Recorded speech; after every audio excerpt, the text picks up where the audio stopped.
오늘날을 우리가 바라보고 있노라면 그 어느 때보다 우리는 자유를 누리고 있노라 하지만 오히려 진정한 자유함의 의미를 잊거나 또 잃어가고 있는 시대가 아닌가 생각을 해봅니다. 그렇게 스스로 자유를 외치고 주장하는 이들이 열심히 만들어내는 이 자유를 위한 일들이 역설적이에요. 역설적으로 오히려 사람들을 자유롭지 못하게 만들거나 분열시키고 또 고통받게 하는 것을 우리는 봅니다. 대표적으로 자유를 주장하는 이들이 그들이 말하는 진정한 자유를 이루기 위해서 모든 차별을 금지하겠다며 만들어내는 어떤 그 인본적인 법조항이 오히려 사람들에게 고통과 차별을 양산해내는 것처럼 말입니다. 바로 자유하고 싶지만 결코 스스로 온전히 자유할 수 없는 인생의 모습이 그러한 것 같아요. 그렇다면 왜 인간들은 그토록 자유를 추구하면서도 결국 그들의 의지와 그 방법 안에서는 절대로 자유하지 못하는 것일까요?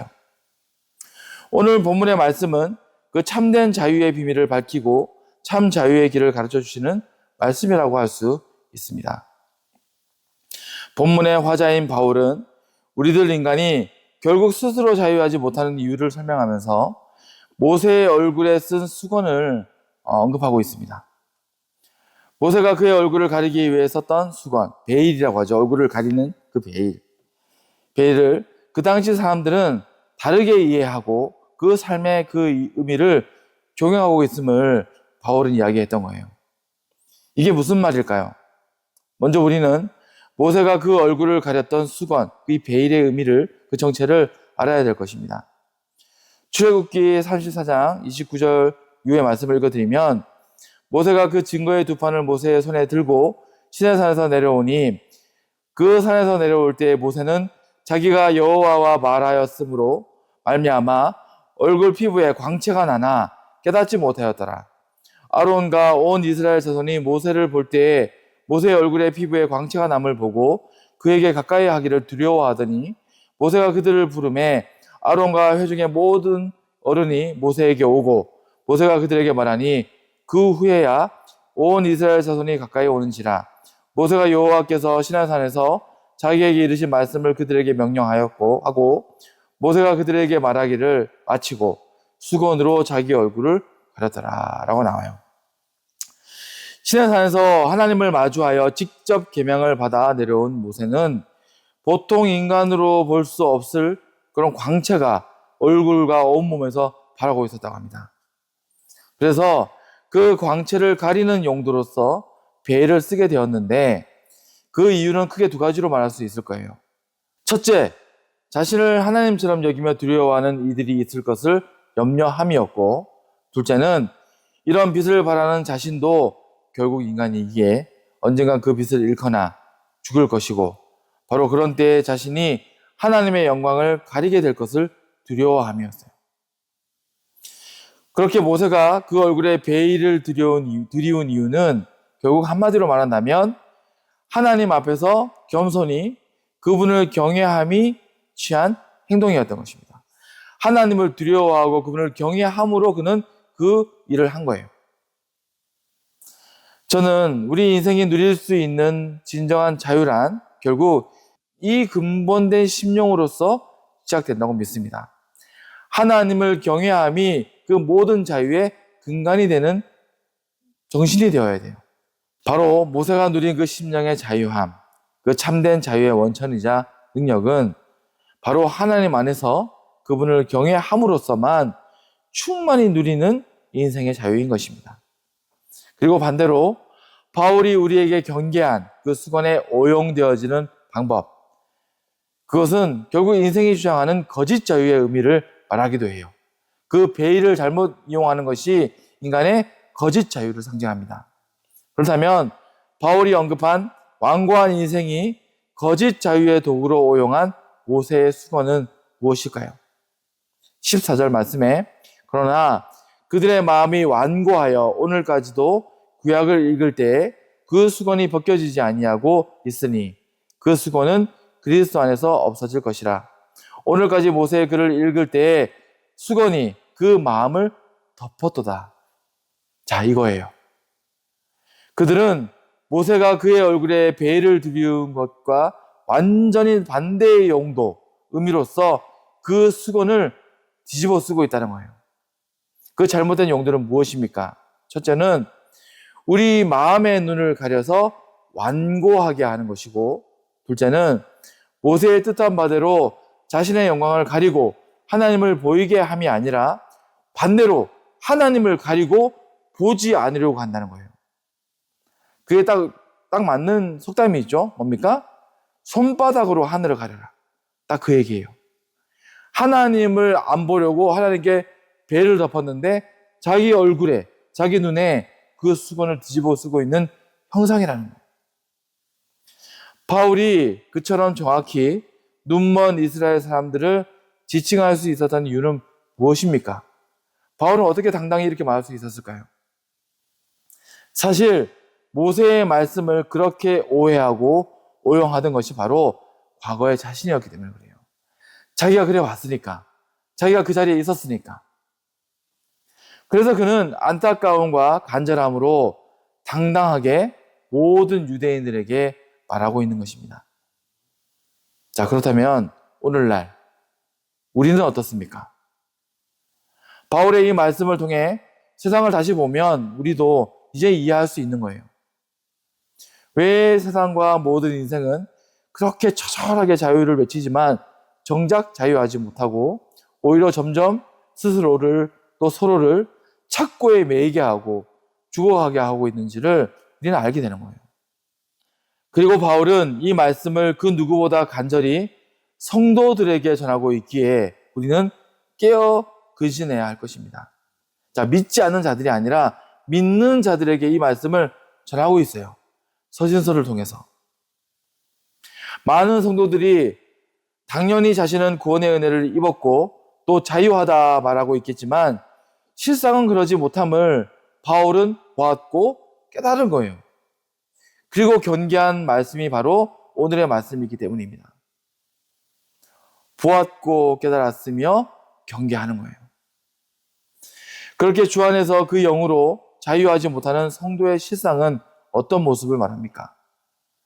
모세의 베일을 그 눈에 가려서 첫째는 진리를 보지 못하기에, 둘째 진리를 행하지 못하며, 셋째로 비진리를 쉽게 믿거나 행하게 되고, 넷째로 또 오히려 진리 안에 있는 성도들을 핍박해요. 이 일을 하게 돼요. 그 눈을 가리게 되면. 자, 뭡니까? 예수를 다시 못 박는 일을 하게 되는 것입니다. 믿는 자들이. 결국 하나님의 영광을 가리고 자신도 사망의 길을 가게 되는 것입니다. 이것의 차이를 우리는 무엇이라고 말합니까? 바로 자유와 방종의 차이를 말해요. 자유와 방종. 방종이란 자유라고 주장하는 모든 가치들, 그게 선이고 열심이며 중심이고 열정이든 무엇이든 간에 그 가치들이 모두 다 이기적이고 종욕적인 나를 중심으로 하면 그건 방종이에요. 자, 방종은 뭡니까? 나를 중심에 놓고 모든 가치를 실행하는 거. 이게 방종입니다. 하지만 자유는, 참된 자유는 어떻습니까? 방종이 아닌 참 자유는 반드시입니다. 반드시 질서와 법도 아래에서 선한 양심으로 누려지는 기쁨과 평안의 모든 일들을 말해요. 그리고 그 선한 질서와 법도란 내가 되면 안 되죠, 당연히. 오직 하나님 한 분이신 것을 말씀은 우리에게 가르쳐주고 계신 것입니다. 자유의 법도, 자유의 질서, 그 기준은 하나님이라는 거죠. 그래서 자유란 오직 주님 안에서 그분을 믿고 의뢰하는 진리 안에서 우리가 듣고 보고 말하며 행하는 모든 것이 되는 것입니다. 그것이 바로 예수님이 말한 멍에와 십자가이고 베드로의 허리에 묶고 이끄실 띠였던 것입니다.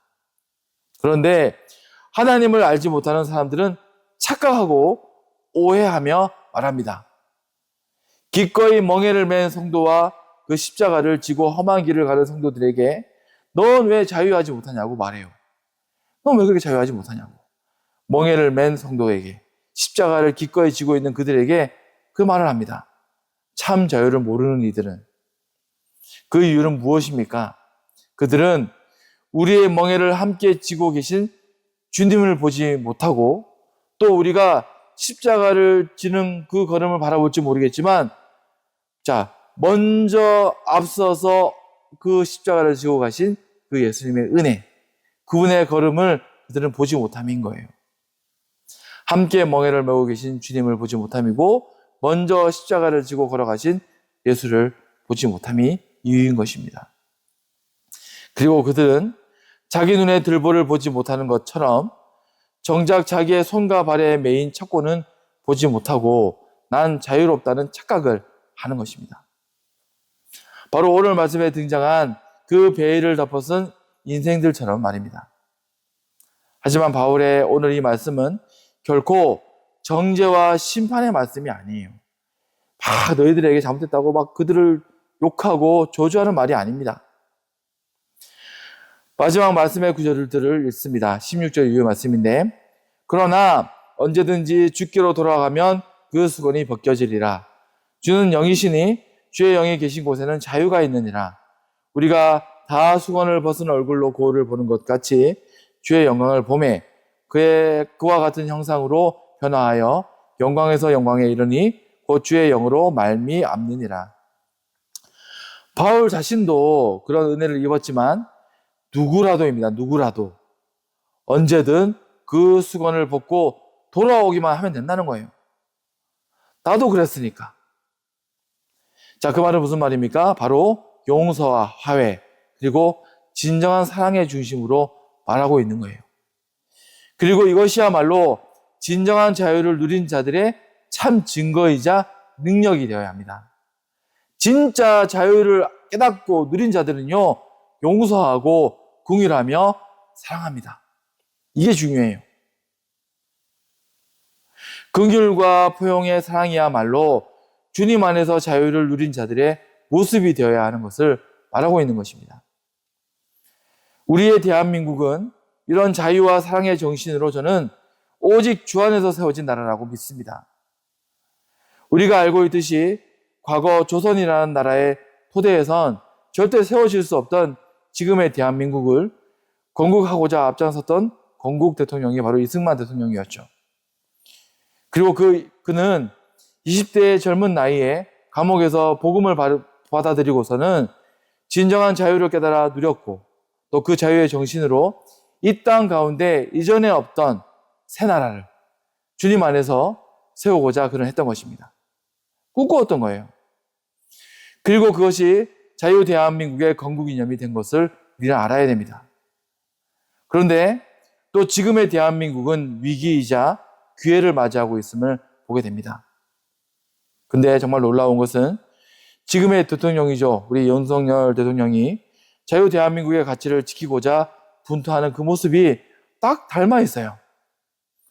그가 감옥에서 말씀과 기도로서 씨름하고 큰 평안과 희망을 얻었다는 그 고백을 볼 때 그는 마치 이승만 대통령이 감옥에서 말씀으로 참 자유를 얻은 것처럼 고백하고 있는 것을 느낍니다.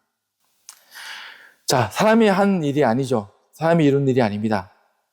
사람이 한 일이라면, 사람의 그 중심에 있는 일이라면 그 일은 결국 망하겠지만 주님이 그 일 가운데 계시고 주님이 이루시는 일이라면 반드시 성취되는 역사가 될 줄을 믿습니다. 저는 그들의 공통점을 생각해 보았습니다. 저는 그들 모두가 참 자유를 구한 사람들이 아닌가 생각해 보게 되었어요. 그들이 계속 그 자유를 이야기해요. 이승만 대통령이 그랬고요. 지금 윤 대통령도 계속 자유를 이야기합니다. 자유 대한민국, 자유 대한민국. 그리고 그 참 자유의 선한 결국은 무엇이 되어야 합니까?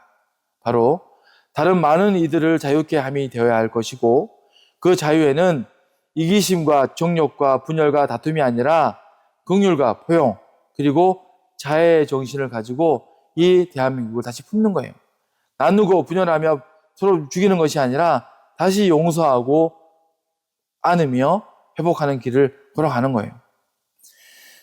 지금 우리 모든 성도는 바로 이 자유를 위한 믿음의 선한 싸움에 주저하지 말고 합력하여야 될 줄로 믿습니다. 우리가 이 자유 안에서 거하며 투쟁할 수 있어야 하지만 결국 우리 삶 속의 모든 혈과 육의 착고에서도 풀어지는 역사가 이루어질 것이기 때문입니다. 지금 우리는 오직 하나님이 보호하시는 자유 대한민국을 위해 끝까지 기도해야 될 줄로 믿습니다. 이것이 주의 뜻을 세우는 길이고 우리 한 사람 한 사람이 참된 주의 성도로서 주의 백성으로서 이 나라 가운데 다시 설 수 있는 길인 줄로 믿습니다. 말씀을 마치도록 하겠습니다.